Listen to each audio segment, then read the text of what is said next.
శ్రీనివాస్ ముదిరాజ్ హన్మకొండ నుంచి phone line లో ఉన్నారు. సార్. శ్రీనివాస్ గారు నమస్కారం. నమస్తే అండి. నేను డాక్టర్ కొత్తగట్టు శ్రీనివాస్ ముదిరాజ్. చెప్పండి శ్రీనివాస్ గారు.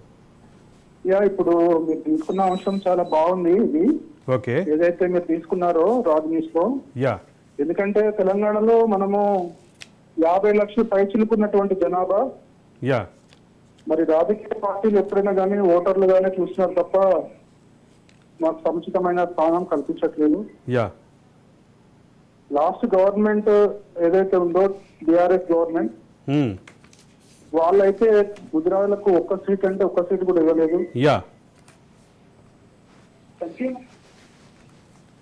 సో అలాంటి టైంలో మరి ఈ కాంగ్రెస్ పార్టీ వాళ్ళైతే మేము సీట్లు ఇస్తామన్నారు, కొన్ని సీట్లు ఇచ్చారు కూడా. ఓకే, సో ముఖ్యంగా ఏంటంటే మన ముఖ్యమంత్రి గారు రేవంత్ రెడ్డి గారు BCD నుంచి ఏకి ఖచ్చితంగా మారుస్తాము అని మేనిఫెస్టోలో పెట్టడం జరిగిందండి. సో మేము ఒక organization Mudiraj employees and professional association రాష్ట్ర అధ్యక్షుడిగా మెంబర్స్ అందరు తీసుకుని రేవంత్ రెడ్డి సార్ని ఎలక్షన్ ముందు కూడా కలిసాము. వారు కూడా ఖచ్చితంగా మీకు న్యాయం చేస్తాము, మీకు రిజర్వేషన్లలో BCD నుంచి ఏ కల్పిస్తాము, ఎప్పటి నుంచో ఉన్నటువంటి సమస్యను మేము దాన్ని తీరుస్తాము అని చెప్పి మాకు హామీ ఇవ్వడం జరిగింది.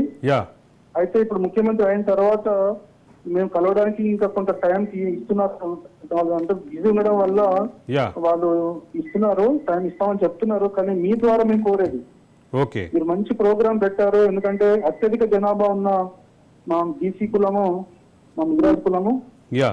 సో ఖచ్చితంగా మాకు BCD నుంచి ఏకి వచ్చే విధంగా కృషి చేయాలని ఈ గవర్నమెంట్ లో మాకు న్యాయం జరుగుతుందని చెప్పి మేము ఆశిస్తున్నాం సార్. ప్రధానంగా మీరు అంటే విద్యావంతులు కాబట్టి ఒక ప్రశ్న అడగాల్సినటువంటి పరిస్థితి ఉంది. గత ప్రభుత్వం 10 సంవత్సరాల పాటు ఎందుకు నాంచుడు ధోరణి అవలంబించింది అనేది నా ప్రధాన ప్రశ్న. ఎస్ అండి, ఇప్పుడు బీఆర్ఎస్ గత ప్రభుత్వము వారు కూడా వారి దగ్గర కూడా నివేదిక ఉంది. ఓకే, ఎంతమంది జనాభా ఉన్నామనేటువంటి నివేదిక వారి దగ్గర కూడా ఉంది. ఓకే, కానీ వారు ఎప్పుడు కానీ ఈటెల రాజేందర్ సార్ వారి ప్రభుత్వంలో మంత్రిగా ఉండి ఎప్పుడైతే బయటికి వెళ్లారో అప్పటి నుండి పూర్తిగా మా ముదిరాజుల మీద వారికి ఎందుకో ప్రేమ తగ్గినట్టు అనిపించింది మాకు. ఓకే, కేవలము ఎమ్మెల్సీగా రాజ్యసభగా శ్రీ బండా ప్రకాష్ గారికి సముచిత స్థానం ఇచ్చి ఆయన ఒక్కడికే ఇచ్చి మిగతా 50 లక్షల ఓట్లు మాకే కావాలనేటువంటి ఒరవడిలో వాళ్ళు ఉన్నారని మాకు అనిపిస్తుంది.